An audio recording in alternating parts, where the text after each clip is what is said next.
the interview you did with Ed Burns. And, look at his love.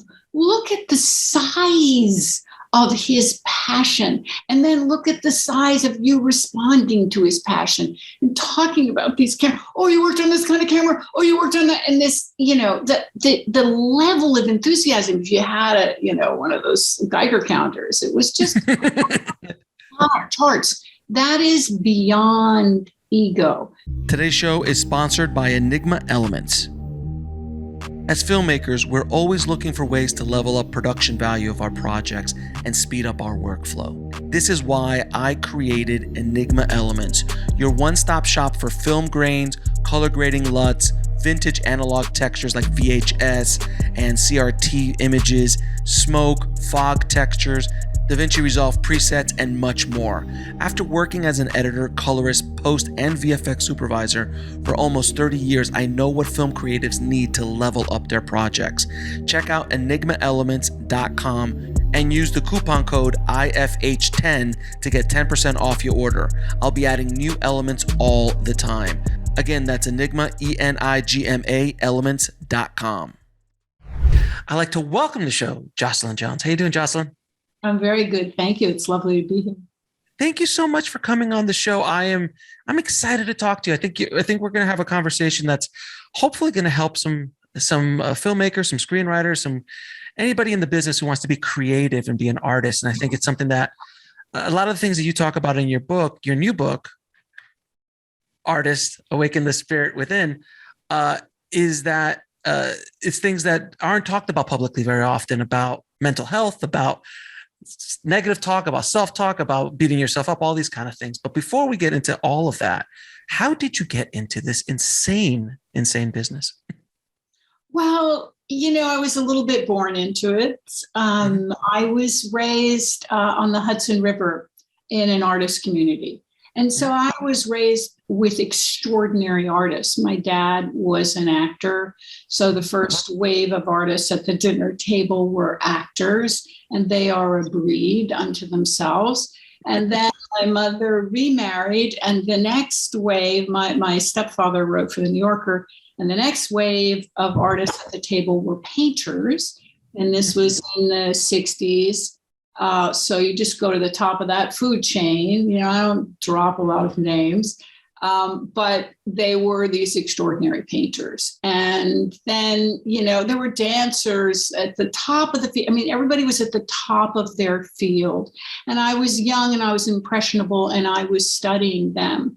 And I was very interested in, when they were happy. We're going to talk about happy because I happened to watch you flip the script and be interviewed by your friend, CB Bato, and talk about happiness. And I was like, yes, you're on to something there. Anyway, and so I was very interested in when they were happy, they were working. And when they weren't working, it wasn't just actors who, when actors go out of work, they should really check into a hotel because they're very difficult to be around. They get so concerned that they'll never work again. But it was also painters, and it was anyone who, they're in the creative process and they are lit from within. And because these guys were at the top of their field, they were lit with inspiration. It was something beyond themselves, which is kind of what the book is trying to hook people up to, anybody up to. But anyway, so there were all these actors, and then I left home at a very early age because I lived right outside Manhattan. And if you live near Manhattan, a breath away, you're like, I'm in the city. Bye-bye, got to go. And, when I was young and we moved to Manhattan, we still couldn't afford Manhattan, even, in the 60s and 70s when it was not the same city as it is now. So we would live 5 girls in an apartment and, work in, I don't know how many Second Avenue bars and wait tables and go on auditions and all of that. And at that time, I was really young, and I was discovered by Eileen Ford, who was a very big modeling agent at the time. And she saw something in me and she sent me out for test shots, they were called, which were, photographers who were trying to get laid, but they also wanted, pictures and free models and upcoming models, whatever. They would take your picture. It was during Blow Up. So I don't know if you remember that movie, but, they were it was a pretty wild time. And I would bring these pictures back to Eileen Ford, and she looked at them and said, "Oh God, Jocelyn, these are terrible. You look so sad. Nobody calls me up and says, I want the sad girl. Give me that sad girl." So she said, "You have to do something." And so I started creating characters to be in front of a camera, because I was really had a hard time with that black box, And so I brought those pictures back, and she looked at me, she said, "Oh, you're an actor." And I said, No. My dad's an actor. One of those in the family is enough." And she started sending me out on auditions. So she sent me out. My first audition was for a heroin addict for Mayor Lindsay's drug campaign. And they were very real. They looked like documentaries. And it won an award. I mean, I played the sad. It's perfect for the sad girl. The heroin I was addict. about to say, perfect for the sad girl. Yeah, good for the sad girl. So, that was that. That was the start of my journey toward acting. And I did a number of independent films. But in my, I never loved acting. I love acting. I love the part of acting and building life from nothing. I love that. And I understood structure. But I never, you talked about how, you found the podcast. It took you a while, but something you'd found home. It was like a calling. Suddenly you were happy, right? I was not happy as an actor. I'm a very private person. I didn't like having to audition. I like more control in my life than putting my art in front of somebody and having them say, "Yeah, I like it." No, I don't. I'm from New York. I had a little, no thanks. But more than that, all of this study of artists had settled in me. And I had a certain kind of leadership growing up that came from other things. And I thought teaching, I got pregnant, I was going to have a baby, and being a mother and being a teacher sort of went together. And, when you do that thing you're meant to do, you put one step on that path and things just start flowing really well, which is part of knowing, oh, I'm on the right path. So, really, I was a teacher for 30 years, and teaching led to, I worked with a lot of film stars on films and private coaching, and that led to script doctoring, and all of that was very, confidential under non-disclosure agreements, but a lot of fun, very interesting work. And then all of that led to one day deciding, I think it's time to leave something of my own, because my whole life has been helping artists, and I love that, and it's right. But at some point, you have to look at yourself and say, "Am I avoiding, my own voice?" And so, my mom died. That's a whole evolution in a person's life. Everything stopped so I could say goodbye and then handle her affairs. And that's when I started writing the book. And Alex, I didn't want to write another acting book. There's a lot of acting books. There's a couple. So I started, I don't know whether this is part of indie hustle, but, I'm quite spiritual. And so part of what I had spotted with these artists was a kind of a spiritual connection. Call it inspiration, call it the muse, call it spirit, call it whatever, but it's something beyond ego. It's something beyond personality. It's something in the ethos that great artists seem to tap into.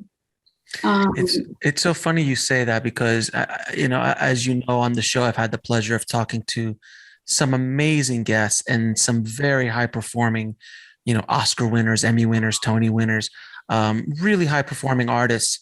And I always love asking that question. I always ask the question, where does it come from for you? Mm-hmm. And the bigger the star, the bigger the artist, the more humble they are about their craft. It's so funny, because I've met people who are so boastful about what they do. And you can tell that they'll burn out soon enough and they won't have any major legacy left behind. But the bigger the Oscar winner, the more humble they are because they are aware that in many ways, it's not them. It's coming through them, but it's not them. It's coming through their filter, if you will. So in many ways, and not to get too woo-woo, but like I'm going to drop a name because I think it's important to the conversation. When I was speaking to Eric Roth, who's obviously the Oscar-winning writer of Forrest Gump, and he just wrote Dune, and he's doing okay for himself. Eric, I asked him specifically, I go, do you ever just sit down and write? And when you're done writing, you look at it and go, who wrote that? Like, it's not even, you can't even recognize it as your own. It just kind of flew through you. And he's like, yes. Oh, and I search for that almost all the time, but I don't always get it. But when I'm able to tap in, it just flows through you. And it's a magical thing. And I think as I've written my books, there's moments where I've written entire chapters and then I go back to read it. I'm like, who wrote this? Like it's almost like you're channeling something as a great artist.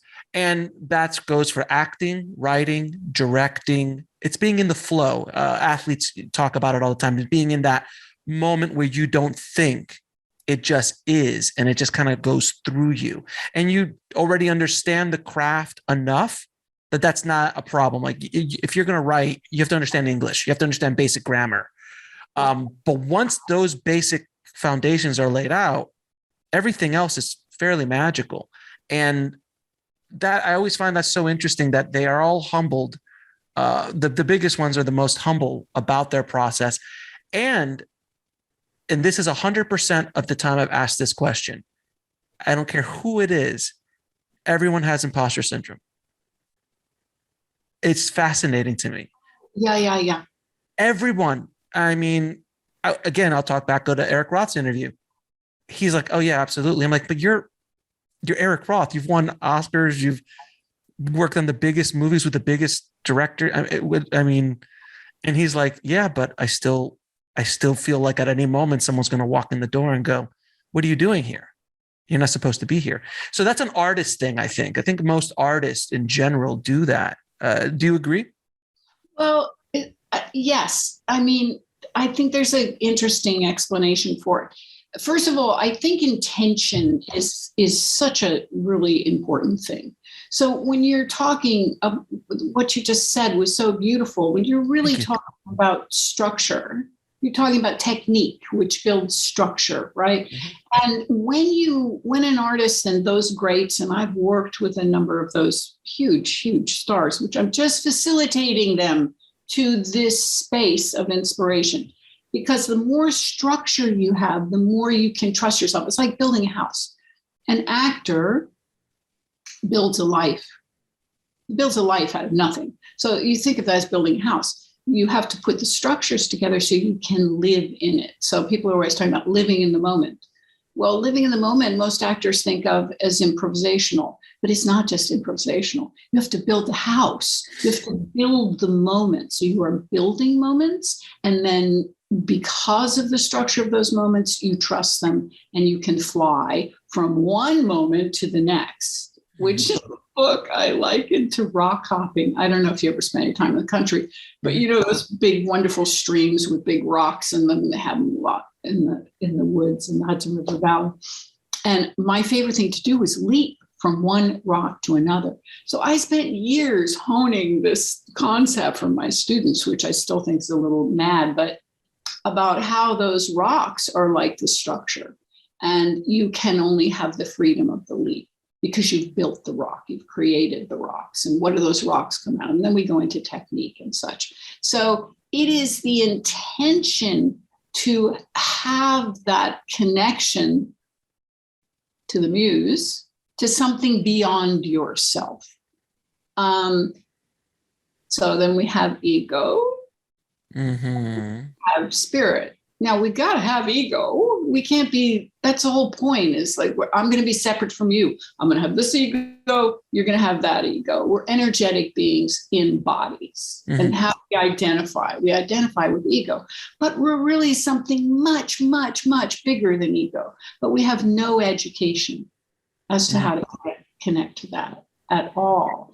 So these great artists of inspiration recognize that they are beyond ego. You have the actor who's all ego. It's all about being, admired.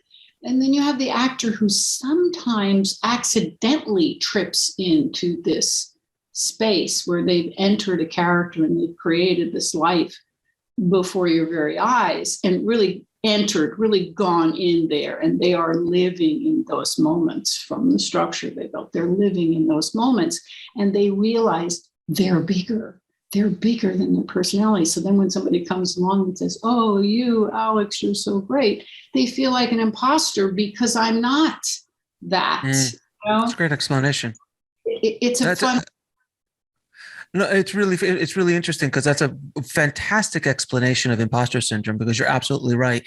And if you've noticed, with some actors over the course of their careers, the greats like a Meryl Streep can just walk in and walk out and tap into that at will. Steven Spielberg, as a director, can tap into it. The great directors, the great writers, the great artists, they just tap in almost effortlessly. At least it seems effortlessly from our point of view.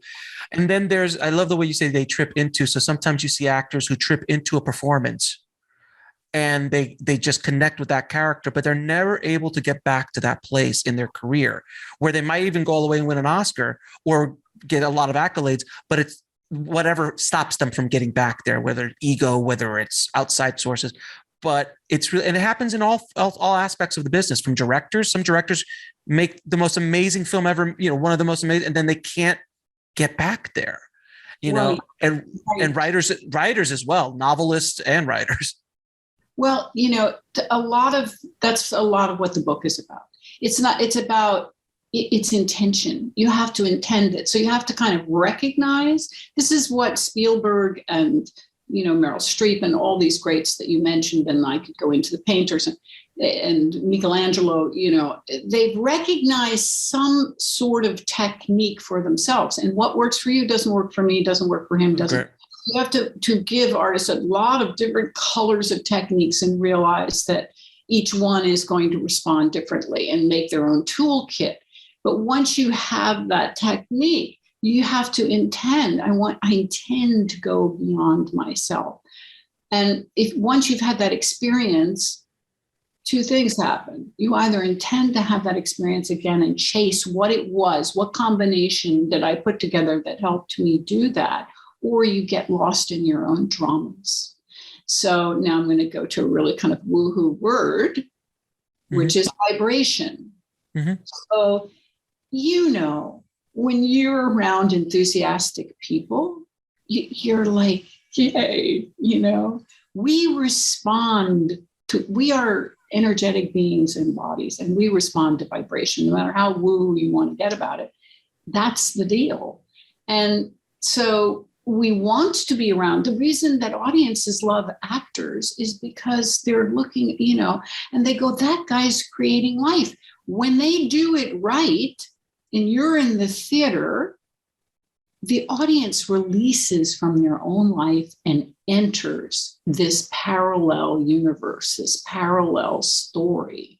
And then when they come back to their seats and they walk out of the theater, they go, Jesus, if that guy can create that much life out of thin air, maybe I could do a little better with my own.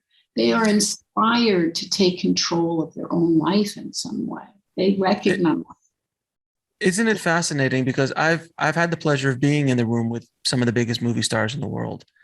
And when you're in the room with them, you understand why they're movie stars.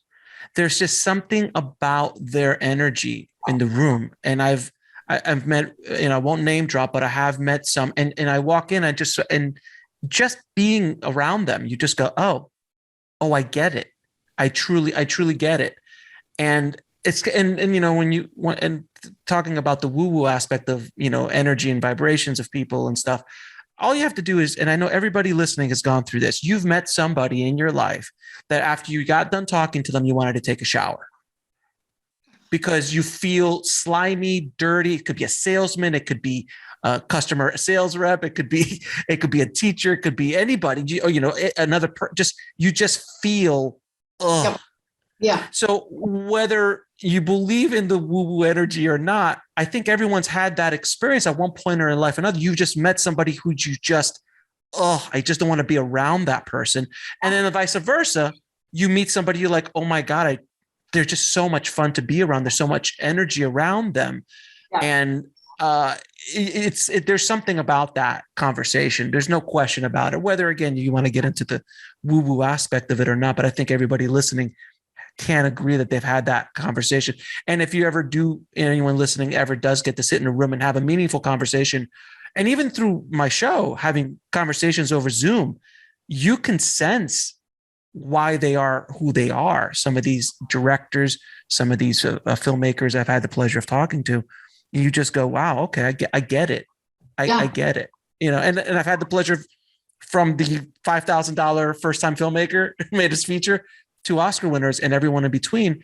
You can sense where they're coming from. It's really interesting.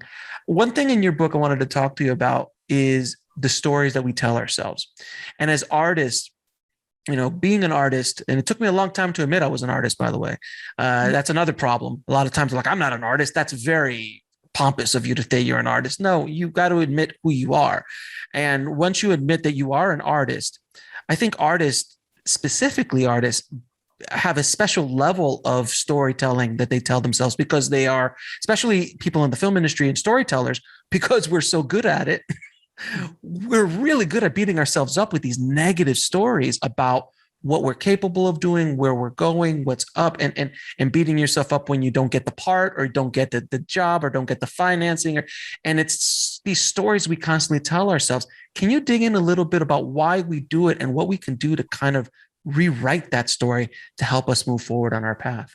Oh, great question. Great question. Well, the why we do it is pretty obvious. And when I say it, I don't know if people will get it or won't get it, but we like sensation. As people like strong sensations. So, you have drama queens. They call them drama queens. Oh, yeah. People who stir negative emotion. It's like an addiction. They're addicted to it. Why? Because of the sensations. Why do people take drugs? Because of sensations. We like sensations. So if you go, I'm just going to keep doing it and you'll keep bringing me back. But if you go to this aspect that we are actually spiritual beings, of course we like sensations. That's why we're here. We're here to have experiences. Otherwise, we're out, we're all spirit. We have no body. We have none of this wonderful tactile thing. So we're here for experience. And I think we're evolving and ascending even perhaps. And so we're going from just any old sensations to, hey, wait a minute, maybe I can control this a little better. So some of the enthusiastic people you meet, they just seem naturally enthusiastic. They were well loved as kids, or most of the time they were well loved as kids. And so they're settled in and they're confident and they're able to have just a more positive outlook on life and have more fun, and we enjoy them. And so it propels itself. But you can decide that you want more of that. You can, most of the people who are listening to your show right now, my guess is they're of an age where they have already let go of certain friends because they go, I want to take a shower after I'm with that person. I can't do it anymore, man. They never ask you about yourself.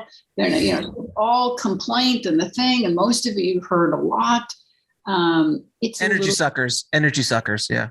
They're energy suckers, but we can also not judge them and just say, okay, cool. You want to go, but I'm not entering that.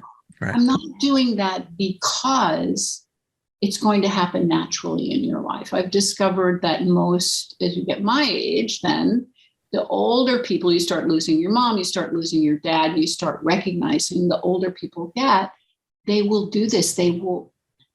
kick up a lot of dust and a lot of negativity because it makes them feel alive, you know? My mother could get apoplectic about butter. It was like, honey, seriously, we're just making an egg here, you know? Can we just go? And she was very dramatic, and you know, I'm training myself. I'm training myself in meditation. I'm training myself in certain ways, and the biggest one is to observe people without judgment and to just look at what's going on, and then you kind of expand and you go, oh, okay, well, this person is doing this thing and it has nothing to do with me. And I can actually be kind of, have some compassion and understanding for it because I've done the same thing. We've all done everything. We've done all those things. So did that answer? It does. It does. It's fascinating because, you know, we all look in our business, we run into very unique characters, to say the least. And I've had some of the most toxic human beings I've ever met in my life I've met in this business, and some of the most beautiful people I've ever met in my life I've met in this business, and everyone in between. And I've gotten to a place in my my elder years, as I call when I have a little gray. I have a little gray. I'm not a kid anymore, but in my years walking the earth, I've realized that the more times when someone is blowing up on you or something like that, 9 out of 10 times it has nothing to do with you. When you have a business partner or a producer on a project that is egocentric or wants control or wants this or that or wants tension or this, it has nothing to do with you. Yeah. You know, it's unfortunate because you're involved with them in a project that is both of yours. So you have to figure out how to maneuver that world. But 9 out of 10 times, it's not about you. And I've gotten to the place where I feel almost empathetic for people when they are acting that way. I'm like, what happened to them that they feel that they need to act that way? Because that doesn't just come up like that. There's some, if you start looking back, there's some deep-seated stuff in their, when they're children or in this business. Like this business can chew people up and spit them out all day, every day. It could destroy lives. It has. I mean, if you go down to Hollywood Boulevard, it's literally shattered with souls of broken dreams down there. It is. Yeah. So it's not, I think it was David Chappelle. I was watching David Chappelle the other day, and he said, I think he was in the Actor Studio interview with Lipton. And he's like, there are no weak people in this business. If they're sitting on this stage with you, they are not weak people.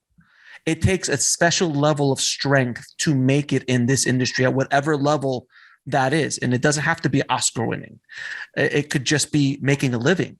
He goes, yeah. There are no weak people in this business that sustain themselves. And I thought that was such an interesting and profound comment because you don't think of it that way, but it's absolutely true. You know it and I know it.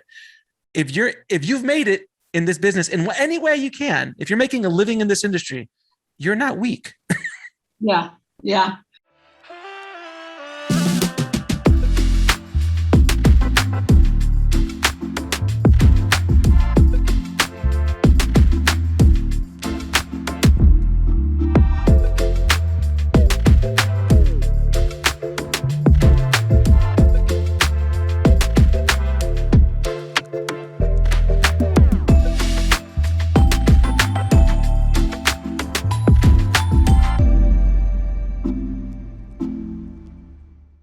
Well, it goes back to story, which that was the part of the question we didn't quite answer, is what's with the stories that we hold on to, you know. Right.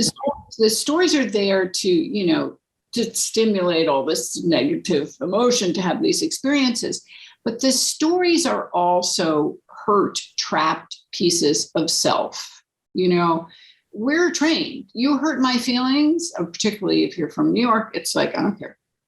You think you hurt me? I don't care. Ask me if I can. I learned that very early, but you do care. And that, and artists care more than anybody. They're highly, highly sensitive. Mm-hmm. We'll get into that because this is my definition of artists. They're more sensitive, and so they can pull this stuff out of the air. But in that sensitivity, they push a lot of things down. And then people have experiences that are also horrific, and they push those things, they overcome them, but there are pieces of lost soul, lost parts of themselves that they've shoved down underneath. So people do therapy. Why? To let some of that out.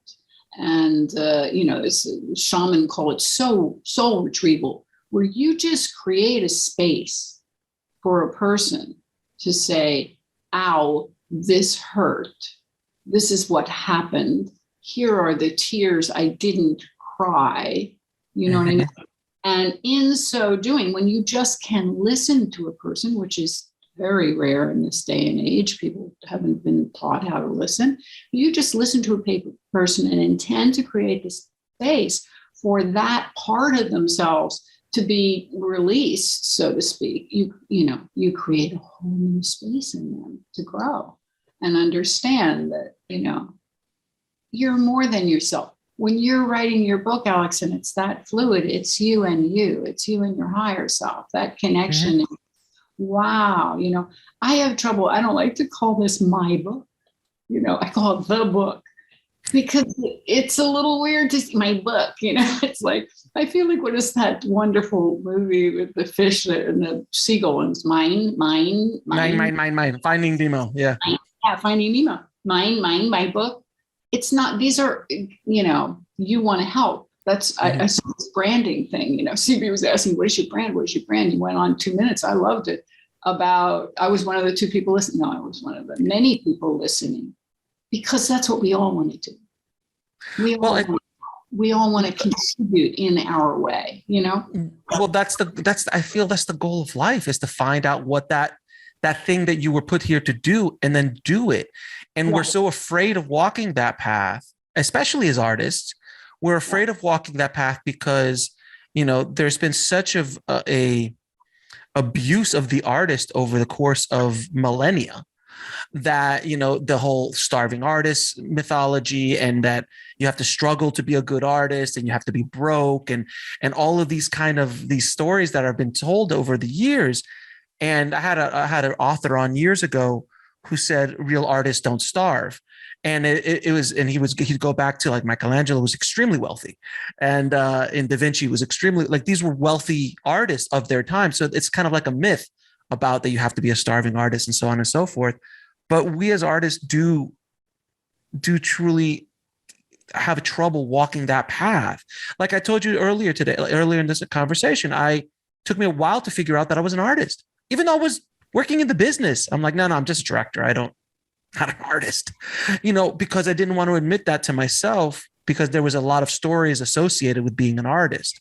So once you accept that you are an artist and you want to express yourself, and another big problem I see in the business, and it's something I struggle with for a long time, is that so many artists believe that if they do not reach the highest pinnacle of their craft, they have failed.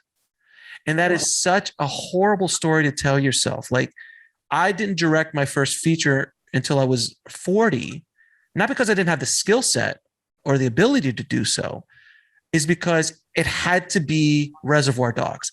It had to be Pulp Fiction. It had to be Clerks. It had to be El Mariachi. It had to be a movie that exploded. And, I have arrived, kind of. And I think every filmmaker goes through that you have to, if you haven't won an Oscar, you really haven't made it. And it took me years to realize, I go, no. Are you making a living? What's the definition of success and that's, you have to define that for yourself. And those moments in your career where you, let's say, win an Oscar or win an award, or work with a certain actor, or work with a certain level of budget, or so on and so forth, they're great, but they're fleeting. You win the Oscar, and then now what? And now you're back to it Monday morning, So it's about that journey, and about really defining what success is for you as an artist. And that could be, and I use the analogy, if you're living in Kansas, making $50,000 a year, and that puts food on your table, pays your mortgage, and supports your family as a filmmaker, I hate to tell you, you are a raving success. Yeah. Raving, because you're at the top echelon of filmmakers. Yeah. Well, let's define artists, because, That's the deal. Everybody. So we're very exclusive about what is an artist. We're so exclusive about what is an artist that you didn't want to admit that you were an artist. Right. Well, I don't know. That's an artist. You said it beautifully. The stories we tell ourselves about what is an artist. An artist is a guy who wins the Academy Awards. I don't think so. So, in my teaching, I was always like, I looked for definitions, and I love dictionaries, and I looked in a lot of, looking for this quintessential definition of artist, and I couldn't come up with it. So I came up with my own, which is basically an artist. You have to discover. An artist, it's the expression of your own discovery. So the artist, if he doesn't discover something, he's going to express something that somebody else already discovered. Mm-hmm. So it has to have happened to you. There has to have been an aha moment. If you talk to painters are fantastic because they look at things differently. They don't look at the tree. They look at the space in between the branches. They look at the space, and they look at the negative space, So you have to have discovery before you can express something, or it's going to be, what is it called when it's a copy? There's a wonderful word for it that I can't come up. Yeah, I got you. A clone. Not a representational, but it's going to be a clone of, and there's nothing wrong with that. We kind of have to imitate things for a while before we get on our own feet. But you want to intend discovery. So all technique, and my technique is usually in the form of questions, where am I? What do I want? All those questions, but there's a way to get in there a little deeper. You're asking the same question, and most people stop at the intellectual clever answer. Why? Because they think, oh, that'll look good. So they're operating from their ego, right? That'll look good. That'll sound good. That'll sell. That'll be this. So you're telling me that there's ego in the film industry? Stop it. Stop it. Guys that we really admire, you're not going to get rid of ego. We love our personalities. We spend our whole lives on them, but there's something beyond it. So even like I saw the interview you did with Ed Burns, and look at his love. Look at the size of his passion, and then look at the size of you responding to his passion and talking about these cameras. Oh, you worked on this kind of camera. Oh, you worked on that, and this. The level of enthusiasm. If you had one of those Geiger counters, it was just charts. That is beyond ego. You have elevated into joy. Joy and creativity go hand in hand. So what is an artist? Okay, an artist is someone who's discovered something and has the desire to express it. Period. Now, and I believe there's art in everyone. This is not popular because we want to have the artists club. But here's the deal. We're not a club. You're in a body. You're creating a life. You got here on the planet. However you got here on the planet, and now you're running a life. And that life is either happening to you, you're just going with the flow of what's coming in, or you are beginning to get the reins of your own life and say, I'd like it to go like this. If you look at that interview with Ed Burns, he had a lot of, I'd like it to go like this. That's out ahead of yourself. That is creating it yourself. That is the story of, the big woohoo word is manifestation, but that's a real deal. And you manifest the best at the highest vibrations, joy, enthusiasm, joy and creativity go hand in hand. The guy who's not running his life is the guy who's taking hits, right, left, and center. Life is happening to me. It sucks. It's terrible. I hate it. I guess it, but I'm so emotional. I hate you all. That's life happening to you. It's fascinating that I agree with everything you've said. But one thing I would add to the artist aspect is that definition of being an artist is the courage to walk the path. And that is something that we as artists don't have. You might identify as an artist, but to walk the path of the artist is difficult and it took me a long time. I did everything else around myself. I was editing, I was doing other things, but not walking the path that I wanted to walk, which was being a director, being a filmmaker. But I surrounded myself and was working in the orbit of others following their path. And I was helping them bring their art to life. And I thought that was enough for many years for me, until I realized I was so unhappy doing that. So it's finding the courage to walk the path. And I'll go back to what you said earlier, that being an artist, I think every soul on the planet is an artist, because they are creating their own lives.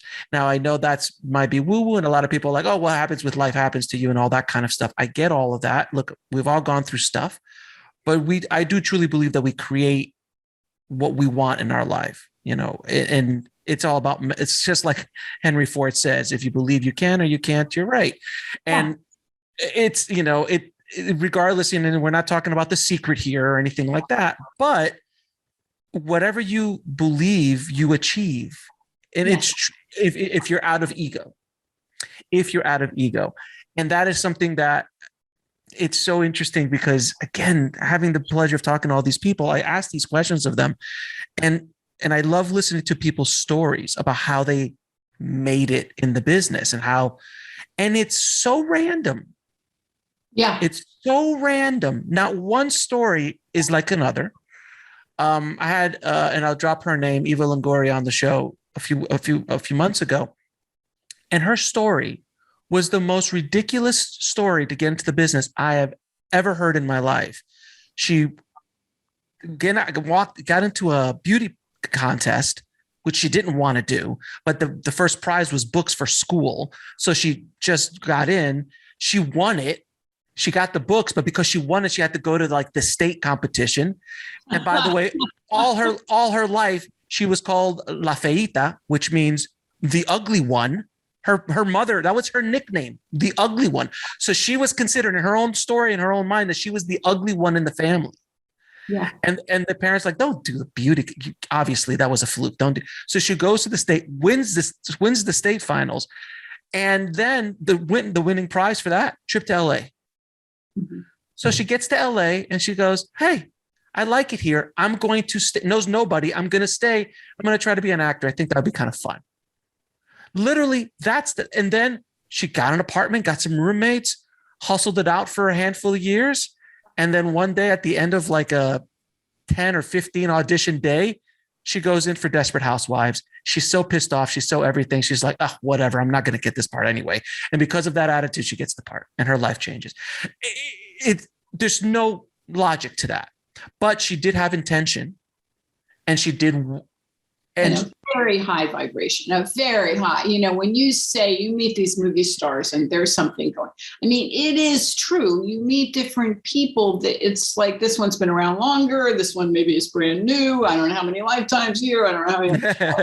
People are different. And those people have you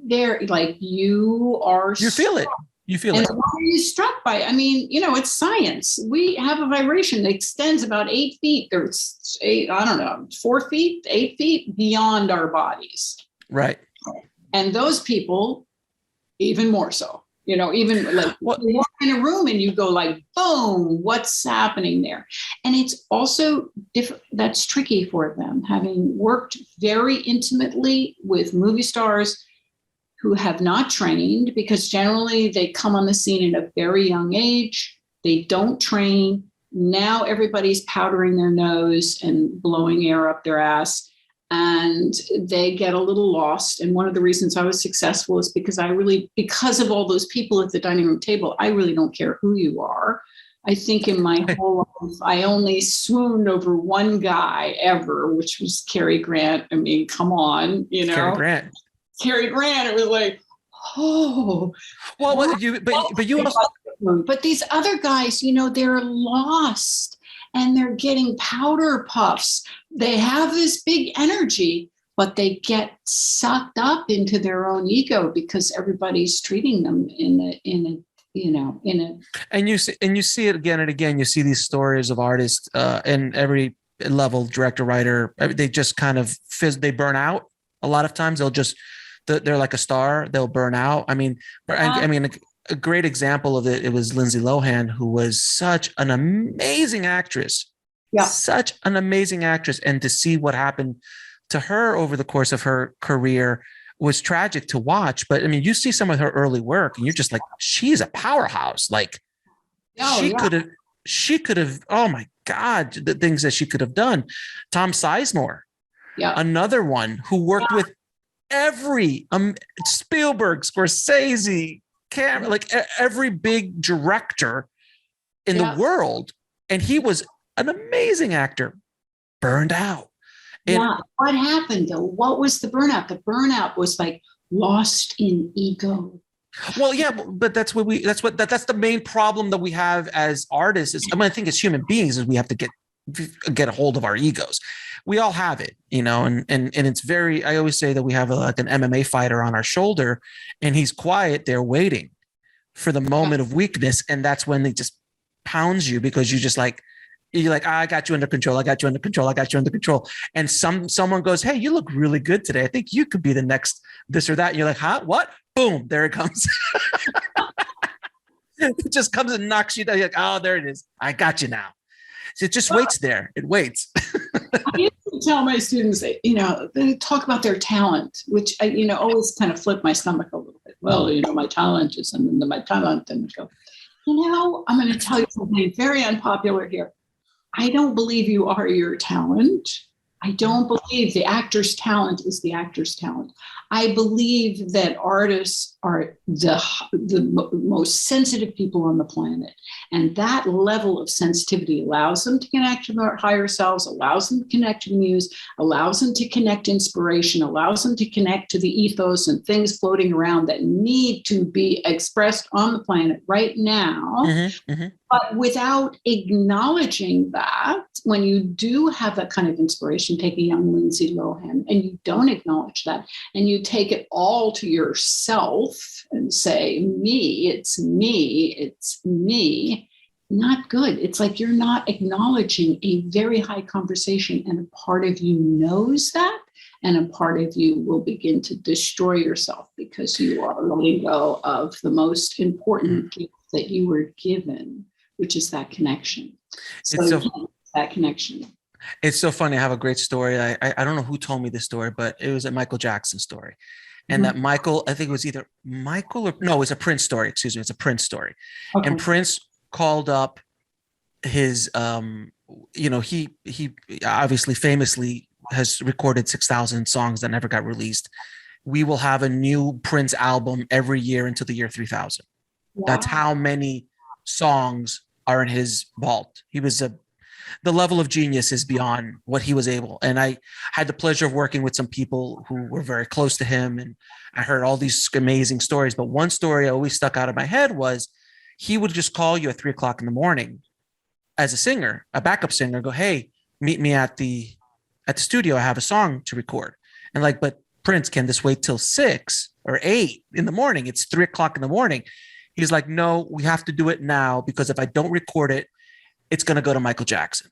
Yes. I know the story on several fronts. They talk about that.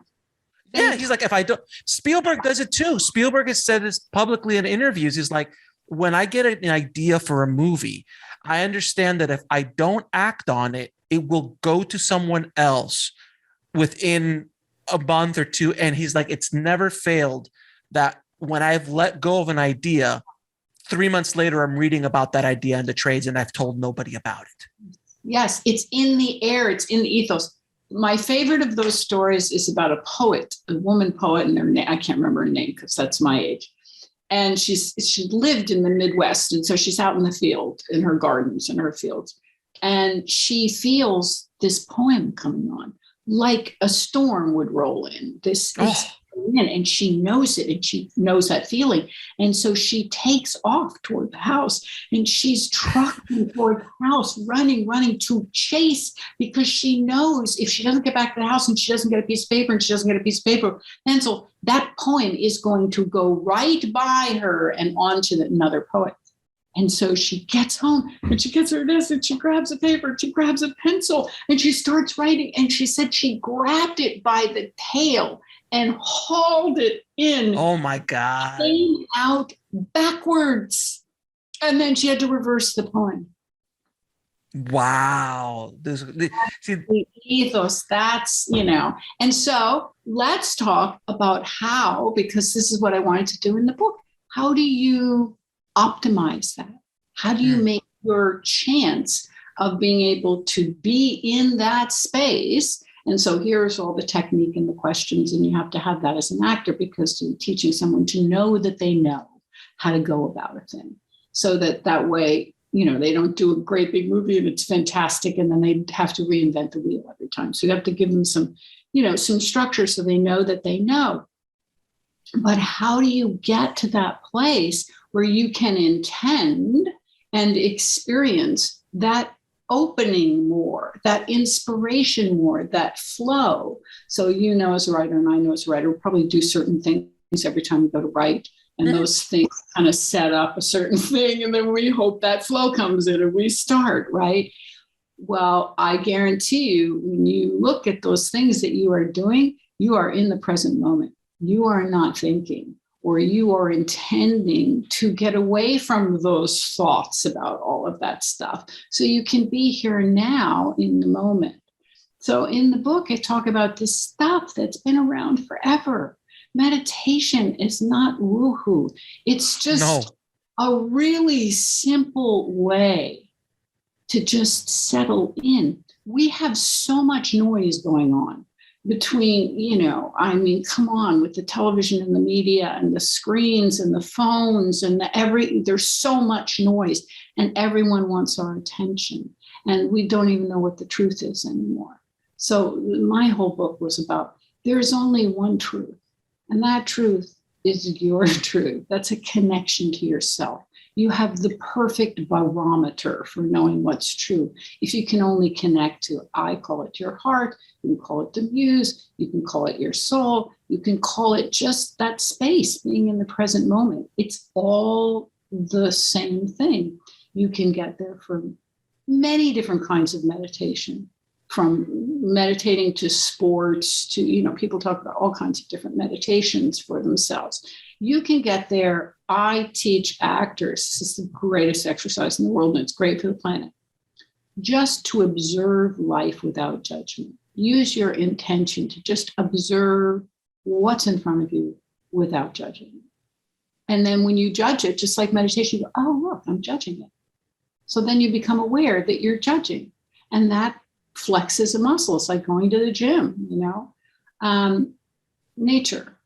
You can't stand in front of the ocean and think too much, because that thing's going to come in and go, hello. That wave is fat. I could tell that wave is fat. Yeah.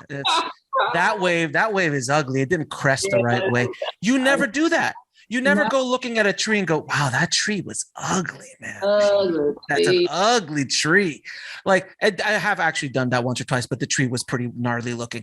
It came out of a Tim Burton movie. But generally speaking, when you're in nature, you don't judge a bird, or, you generally don't judge that. It is what it is. And, in my work, I've realized that things don't have a negative or a positive charge. We are the ones who apply the negative charge or positive charge to it. And I love using the example of a fender bender. When you get into a fender bender, the person who you're driving, everyone's safe, but you get in a fender bender, you're like, oh my God, this is going to cost me like $1,000 to get this repaired. So for you, this has been an absolutely negative experience. You take it to the mechanic, and the mechanic in the body shop, and they're like, this is fantastic. I got more work. So the exact same event, yes, two different perspectives. So when you're looking at life and looking at certain things that happen to you, especially on your artistic journey, it is what it is. You can't, it's not personal. It's not just like, I didn't get the financing fell through.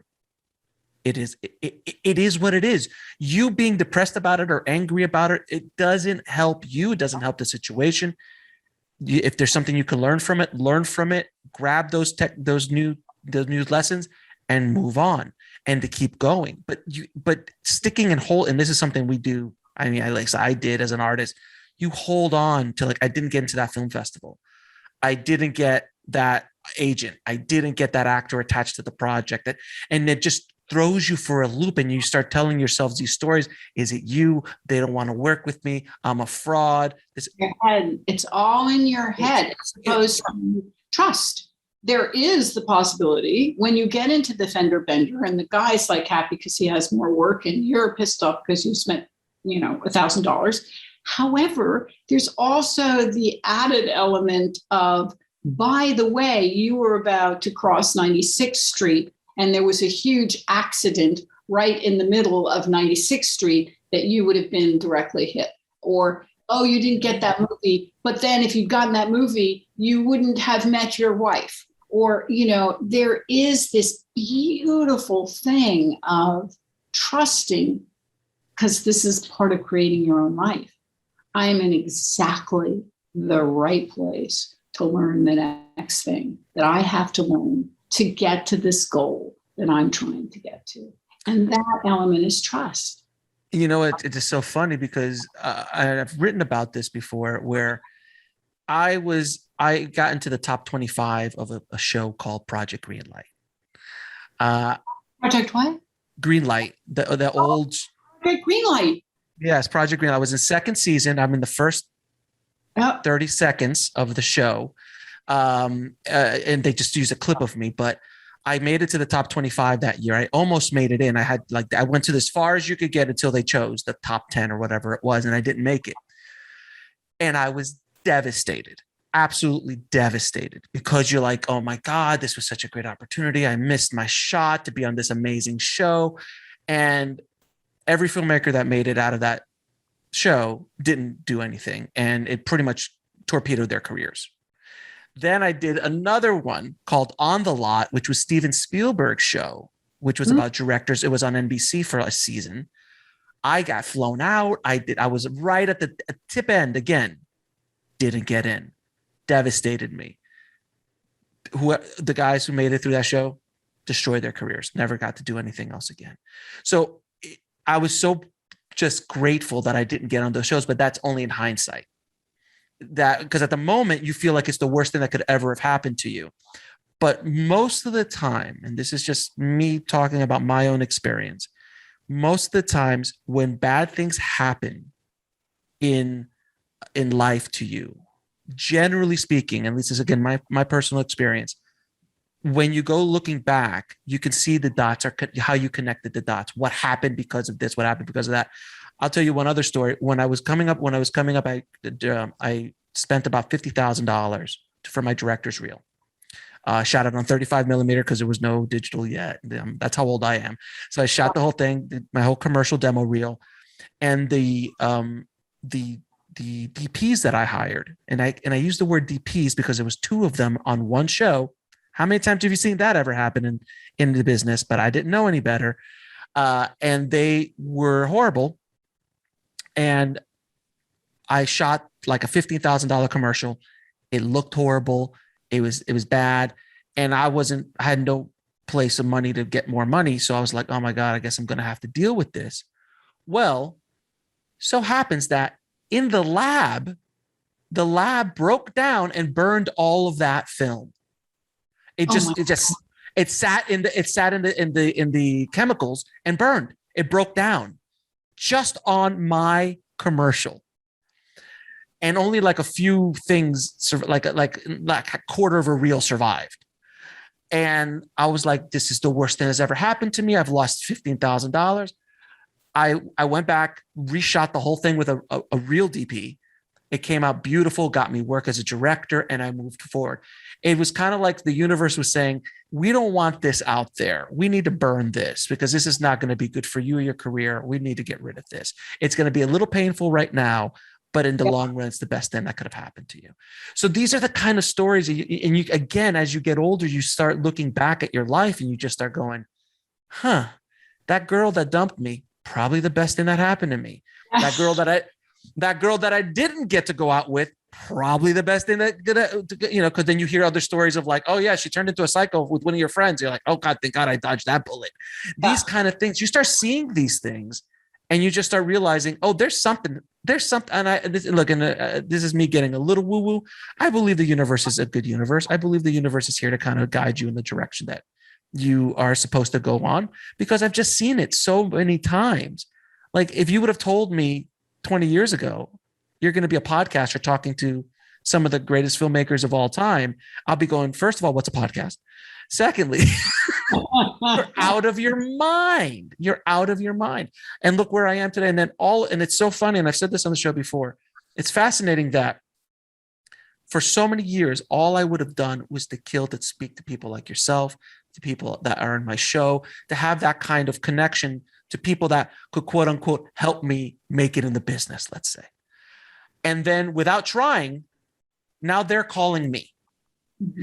And the funny thing is that I have a fairly decent Rolodex, and yet I don't ever call anybody to ask them for help with my projects or anything, because it's just not something I want to do. It's not the kind of relationships I'm building with them. If it's organic, it's different, but it's not like when I was like the desperate filmmaker, I would have like called up, hey, can you connect me to your agent? It's so fascinating to me that's the reality that I'm in right now. And, and people listening to the show who've been with me for 7 years can see the transition from my very first episodes to where I am today and what we're doing. But anyway, we've gone off the tangent a little bit here, but not really, because I love the way you say that's not something I want to do, because it's somewhere in you. That's what you wanted. This is a really important thing. Mm-hmm. The first indicator, my dad asked me when I was like a really just an acting out terrible teenager. My dad asked me this question. He said, Jossie, if you could have anything in the world, barring all obstacles, what would that be? And at the time I said, well, I don't want to go to boarding school. I want to live with you at the beach and, go to public school. And, I couldn't do that at the time because he was an actor and he was on location. He was terrified of me. He was a single parent, and my mother had sent me to live with him at 13 and said, you take care of her. She scares me. So he said, you got to go to boarding school. But then I got kicked out of boarding school. So I got what I wanted, not in the best way, but we get what we want. So the trick is be careful. The trick is to listen to what is that, to be able to ask yourself somewhere along the line to get to this podcast. You had asked yourself and you had answered the question and you'd moved toward that podcast and you discovered that, hey, this thing makes me really happy. More than oil and vinegar is the podcast. I'm really, and I can contribute here, and this is the real purpose. We get what we want. So the trick is to ask that question, wait for an answer that moves in you, not an intellectual one, but one that's exciting to you. And then, move toward that with actions every day and trust, and that's what actors do. That's why I could take all the lessons that I gave actors and plug them into people and say, look, you can have a more artistic life. You can have a more joyous life. You can have more control over your life using these same techniques that actors use to create a life. You can use those techniques to create your life. It's so fascinating because so many, talking to so many different filmmakers over the years and analyzing my own career, there's moments that you are creating a project, let's say, because you believe that that's what the market wants, mm-hmm. or that's going to take you to the next level, or you are trying to intellectualize the craft. Mm-hmm. Not one successful filmmaker or writer, in my experience on this show, has ever done anything substantial when they chase the market or when they're trying to intellectualize their craft. When they do something that is meaningful to them and is truly coming from inside of them, it's something that needs to come out of them. That is the key to success. But to have the courage to do it, and that's what these great artists do, is they have the courage to go out there and fail. They have the courage to go out there and make whatever they want to make, and that might be ahead of their time. Every single Stanley Kubrick film did not hit their audience when it came out. It took, generally it's about 10 years later. Every one of his films, about 10 years later, is when they really go back and go, holy crap, that's the definitive film in that genre. Yeah. And to have the bravery to do that again and again and again. And, you know, it's funny because if you study Spielberg's career, and who doesn't love Steven? But he had such a run in the 70s, from Jaws to Close Encounters. And then he's like, I can do, then you could see where it went wrong for a second. 1941. If you remember 1941? I do. I liked 1941. I know, but I enjoyed it as well, but it wasn't something that, it was obviously one of the biggest failures of his career, and he does not talk about it. But he learned a lot from that. I mean, don't feel too bad. He did Raiders right afterwards, so he's okay. Yeah. But it was something that went astray. Something went off. And I think he said somewhere in an interview once, at that point, he felt that he could do almost no wrong, because at that point, there's so many people like, you are the greatest. You are the best thing since sliced bread. At a point, you're like, hey, I can't do anything. I'm gonna do my Doctor Strangelove. That's what that was. It was his Doctor Strangelove. He wanted to do Doctor Strangelove. Do that movie. You know, it's always the question is, did you make the movie you wanted to make? I mean, I've asked more filmmakers that. And right. Sometimes they say yes, and it was a fit, you know, and it makes them go, yeah, it was. But I wanted to, and sometimes they go, actually, not really. But I wanted to go back to courage, because there's a wonderful definition for courage, which is, you know, what is courage? How do you get courage? So you think you kind of like to have to get courage up. You know, it's like, okay, I'm going to get the courage. There's even an expression, I'm going to get the courage to do this thing. You don't get courage.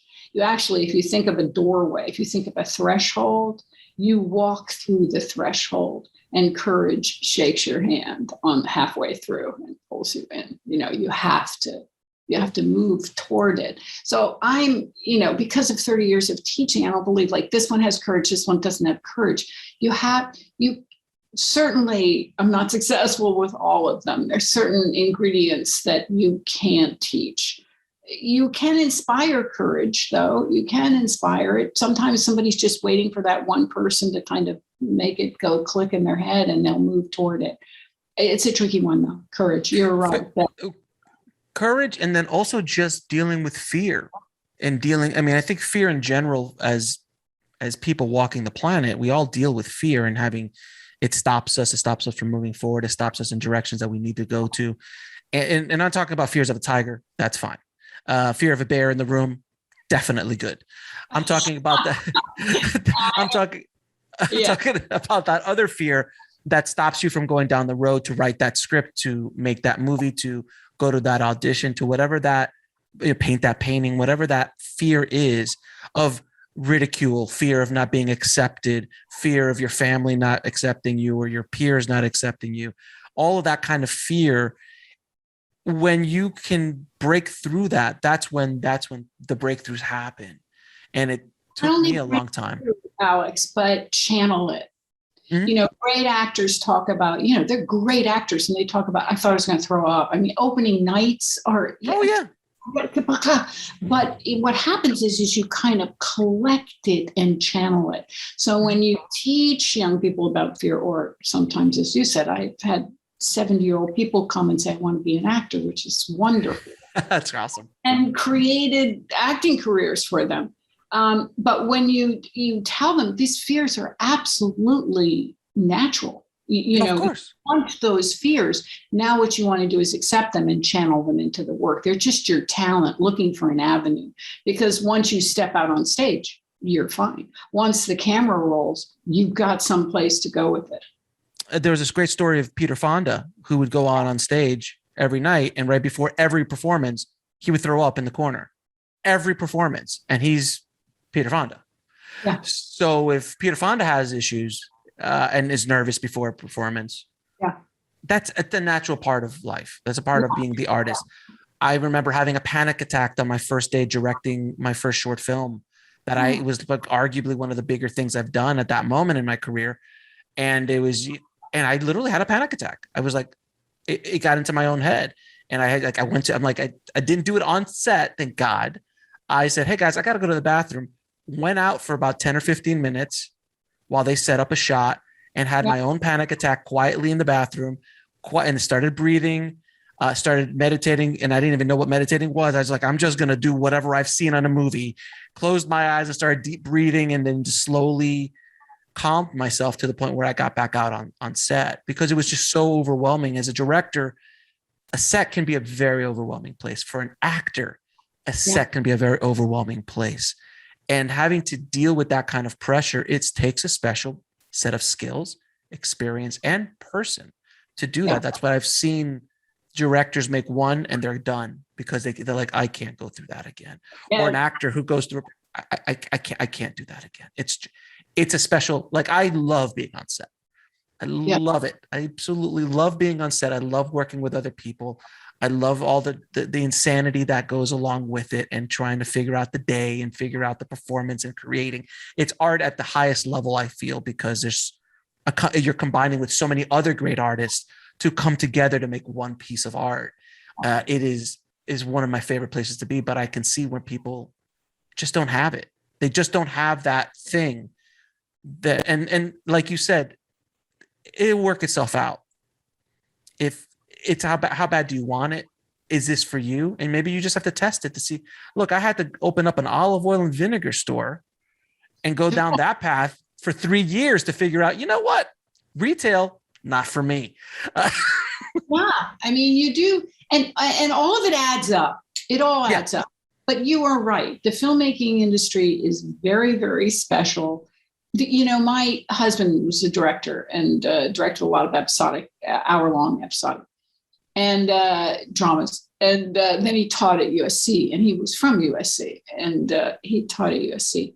And he's just, the greatest thing about USC is you have to do everything. Those young filmmakers are but except they have brilliant equipment, but they're all little guerrilla filmmakers, and you put them in pods of 3 and 5, and you have to do the sound, and you have to be the cameraman. And you may not think you want to do that thing at all. And then suddenly you realize, one of his best friends from film school ended up being an Academy Award winning sound man. He thought, they all think they want to be directors.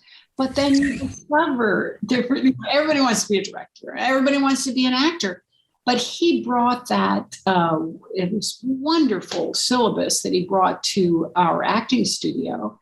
And we had actors, making these films to discover what it's like. And we made directors, out of the 30 actors who took that film course, maybe 5 of them are now professionally directing. So you have to be exposed to this, everything, because, who knows? You might want to be a costumer. You might want to be the cinematographer. If you've never picked up a camera, how are you going to know? And we won't go into, education, because I really, that it's true with all education. What if we just talked to little kids and said, what is it that you think you want to do? Well, let's try that out. The big question, if you could have anything you wanted, barring all obstacles, what would that be? What do you think that would be? I wanted to be an astronaut, but that's at 5, I wanted to be an astronaut. Probably wouldn't have worked out really well for me. But that kind of made its way. It worked. Fly? Are you flying? You're fine. I'm not particularly good in math. I don't have that kind of mind. I'd be a very creative astronaut, but I wouldn't have been an astronaut, to say the least. But yeah, you're right. You have to be exposed to some things, and just think. And also, and this is a very difficult thing for some people to hear. Let's say you've had a dream of doing something, and you've had it since you were a child. And you go down the path and it doesn't work out exactly the way you want, because nothing ever works out exactly the way you want it, because that's just life. And and then to come to grips with, like, maybe this is not what I want. Maybe I want to be a sound guy or a gal. And maybe I want to do maybe what I really want is to write.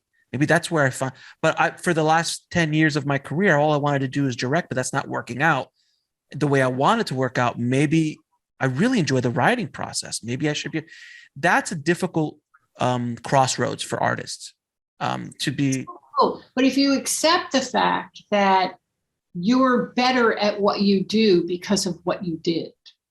Oh, so you may have thought you wanted that thing and you did all that extra stuff and you learned all that stuff, but then you came to this thing. And if you just come to this thing, you wouldn't be as good. Jocelyn, I wouldn't have a show today unless I would have gone to the 25 years plus of shrapnel that I've gone through in this Exactly. business. And, you know, I direct when I want to direct. I make my movies when I want to make my movies, but I'm so happy doing what I'm doing. Everyone's like, when are you going to make another movie? I'm like, when I'm ready.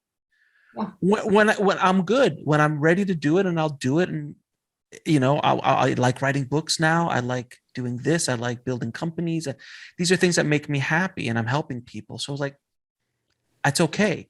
I've never given up on my directing. I think it's always going to be something I want to do because I love its addiction. It's the beautiful illness, as I call it, because you can't get rid of it. It's an illness in many ways. But then you go back to what is the definition of success? It can't just be the Academy Award. It's too small. No.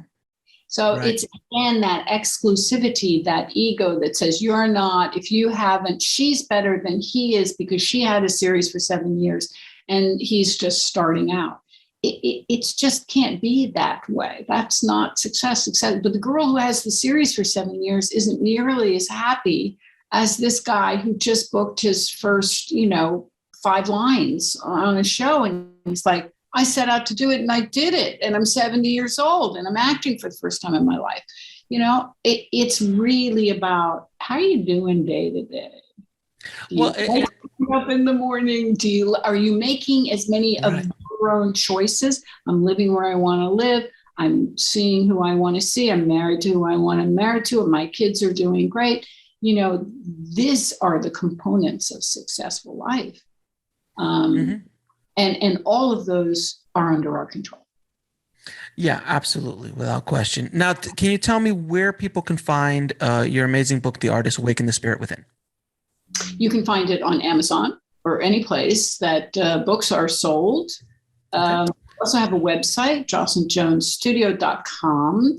And we're coming out with a 15-part documentary series on a masterclass that we shot with 3 cameras that is amazing, that has actors who've studied with me for 20, 25 years and brand new people, because that's what I like to do.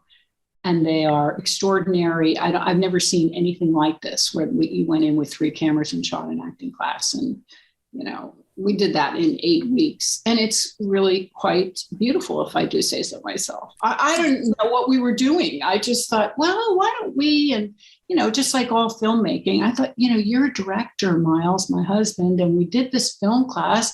Let's put some cameras in these people's hands and figure it out. And now we've been editing it for 3 years and discovered, oh, this is really a celebration of actors and acting. That's amazing. Now, I'm going to ask you a few questions I ask all my guests. What advice would you give I would normally ask a filmmaker or screenwriter, but an artist trying to break into the business? An artist trying to break into the business, I would really find a way to get in conversation with yourself. I would find your own autonomy. I would take counsel from one person and one person only, particularly as an artist, and that is yourself. And so meditation can help doing that. Just taking in nature, because nature will stop your thinking a little bit, because she's just, you go, oh, look at this, and create that space to ask yourself these questions. What do I want? And believe that you can have them. But they have to come from you. Nobody can tell you anything. What is the lesson that took you the longest to learn, whether in the film industry or in life? Judgment. I came from a very, very, that's a great question. It's made me emotional. I came from a very judgmental family, and I'm very proud of, and artists are very judgmental.